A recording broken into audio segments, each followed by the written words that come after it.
ശരിക്കും ഈ ജീവിതം എന്നൊക്കെ പറഞ്ഞാൽ എന്താല്ലേ? കുത്തും കോമയും ഫുൾ സ്റ്റോപ്പും ഹൈഫനും എല്ലാം കൊണ്ടിട്ട് നമുക്ക് നമ്മുടെ ഇഷ്ടത്തിന് എഴുതാനോ നമ്മുടെ ഇഷ്ടത്തിന് വായിക്കാനോ നമ്മുടെ ഇഷ്ടത്തിന് നിർത്താനോ പറ്റാത്ത ഒന്നായിപ്പോയല്ലേ. പറയുമ്പോൾ എല്ലാവർക്കും തോന്നും, ഏയ് നമുക്ക് മാത്രം എന്താ ഇങ്ങനെ, അല്ലെങ്കിൽ നിനക്ക് മാത്രമാണോ ഇങ്ങനെ. പക്ഷേ ഒന്നാലോചിച്ചാൽ നമുക്ക് എല്ലാവർക്കും ഇങ്ങനെയൊക്കെ തന്നെയല്ലേ. അങ്ങനെ അല്ലാത്ത ആളുകളും ഉണ്ട് കേട്ടോ, എല്ലാവരും അങ്ങനെയാണെന്നല്ല.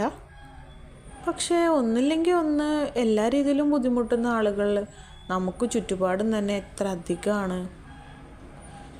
പുറത്തൊന്നും നോക്കുമ്പോൾ ഭയങ്കര സന്തോഷമായിട്ട് തോന്നുമെങ്കിലും അകത്ത് ചെല്ലുമ്പോഴല്ലേ അറിയൂ എത്ര സന്തോഷമുണ്ട്, എങ്ങനെയാണ് ജീവിക്കുന്നത്, എത്ര ബുദ്ധിമുട്ടുന്നുണ്ട്. ഇതൊക്കെ നമ്മളെങ്ങനെ ഒരാളെ പറഞ്ഞ് മനസ്സിലാക്കുക? പോട്ടെ, നമ്മളിതെല്ലാം പറഞ്ഞു കഴിഞ്ഞാൽ ആൾക്ക് മനസ്സിലാവണമെന്നുണ്ടോ? അതുമില്ല. എല്ലാ ദുഃഖങ്ങളും നമ്മുടെ ഉള്ളിൽ തന്നെ ഇങ്ങനെ ഒളിപ്പിച്ച് വയ്ക്കുക, അതിനും പറ്റില്ലാതെ കണ്ണീരായിട്ടിങ്ങനെ ഒഴുകിക്കൊണ്ടിരിക്കും. അതിനെല്ലാം വേണ്ടാന്ന് വെച്ചിട്ടും നമുക്കും ജീവിക്കണ്ടേ?